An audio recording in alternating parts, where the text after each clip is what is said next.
a quick reaction to Sevilla versus Real Madrid. First of all, Luis, let's get your reaction to what we just saw there, the fact that it boiled over to the point it did, and what you think that was down to. Why was this such a passionate encounter? When you go to play against Sevilla, I can tell you that it's always going to be passionate because they manage to frustrate you every single time. Much more when you play against Real Madrid, that you know that they are going to be dominant, that they are going to be the ones on the ball and trying to create the most of the game. But I think Sevilla today, actually, I enjoy it. And on Real Madrid side, frustration so many times. But at the end, they managed to always get a result. Today, it wasn't enough. They needed to do a little bit more in the last step. We didn't see much about Vinicius, Rodrigo, even Bellingham, but we saw just a little bit of him arriving into the box. So, yeah, Real Madrid needs to continue working on it. It's a good result, going at Sevilla away and getting a point.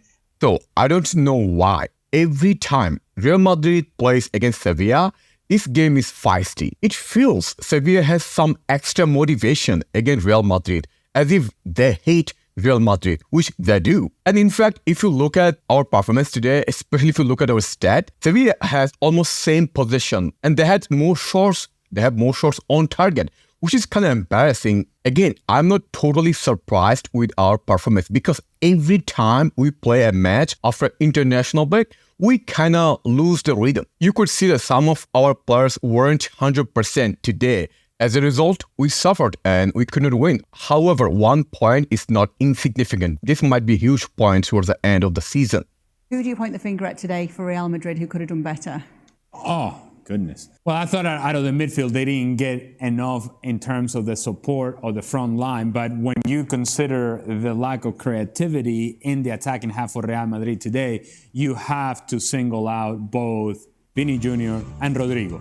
And if it was just one time, then you would say, it's not a cause for concern. They'll be all right. But Rodrigo has been doing this really for the better part of the season, in which he just, even when he gets himself into good positions, is unable to find the finish. And there were times today in which you saw a guy who lacks belief and conviction when it comes to that final touch. Gets himself in good positions, but the final touch is not quite there. So first of all, our midfield wasn't its best. Aside from first 15 minutes, I did not see much control from our midfield.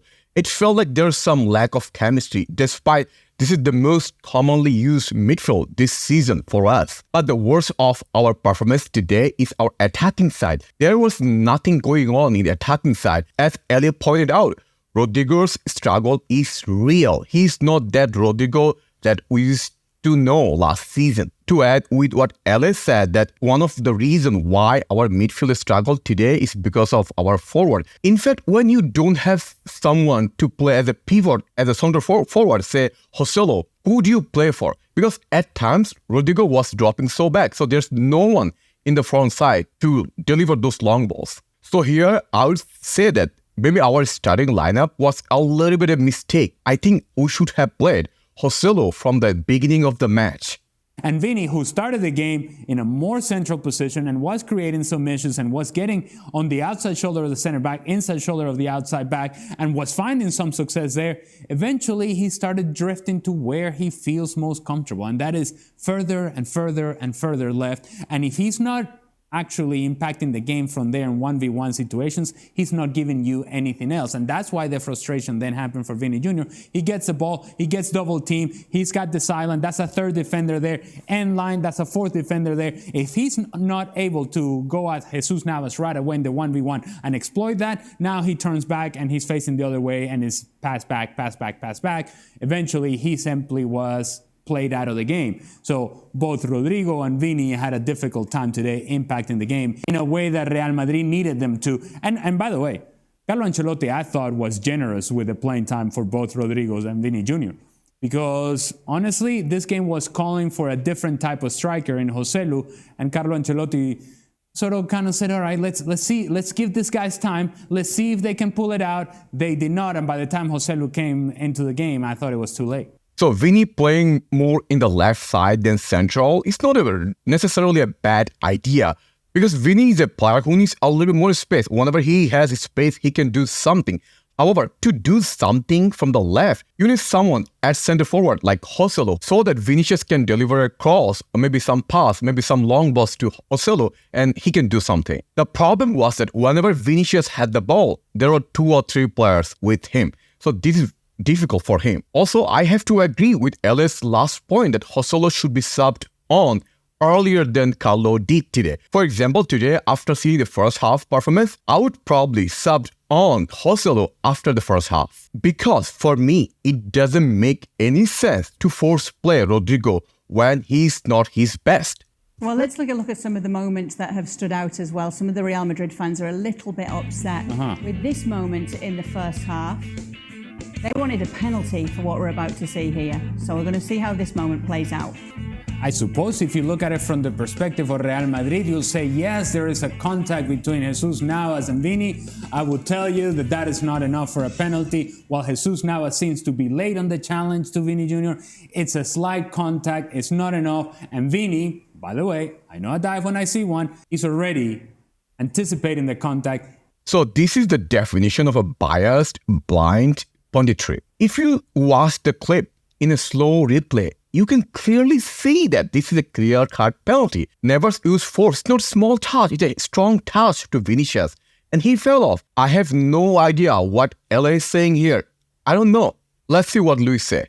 I think that when actually the ball was already be taken by the centre back Gudel when he was already lying on diving on the box. You can see that his reaction is, I'm going there. I'm going to try to beat Navas. Navas is a very quick player. It's true that Navas arrived a little bit late. That's why the touch to Vini Jr. is on his back, not on his shoulder that he tried. But Vini Jr. was already waiting for something to help him to go dive and get something from that play, and it was that.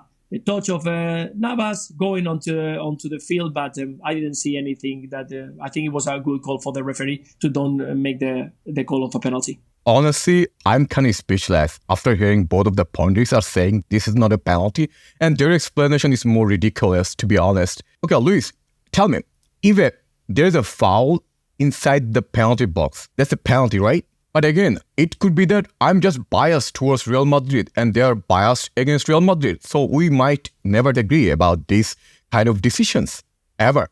But in general, I'm not just specific to this play, in general, with this referee, Ricardo Burgos Bengoechea, what ends up happening is that he's talking to everybody on the field. Stop the talking. Stop the talking. Make the call, move on. When you're explaining to you and you and you, and then some other guy comes and you explain to him and him and him, we're just wasting time here.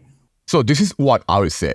This referee was horrendous today. He had almost no control for the match whatsoever. If we're to factor a few things in, Luis, the fact that the players are coming back from an international break and travelling, the fact that maybe there's a new manager bouncing, Diego Alonso, is a draw a fair result, or should one of these two teams have edged this? No, I don't think so. I think both of them try the best. I think they've been moments for the dominance of Real Madrid, moments for the dominance of Sevilla, and I think they create both a lot of chances. But it's true that it was the last pass, the last third, the end product didn't arrive enough.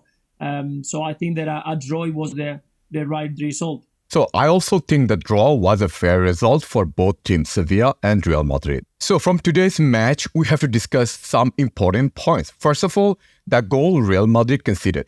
This is another goal that Real Madrid conceded from crossing. An own goal by David Alaba. I just don't get how Alaba is conceding like this. Second of all, what was Kepa was doing here?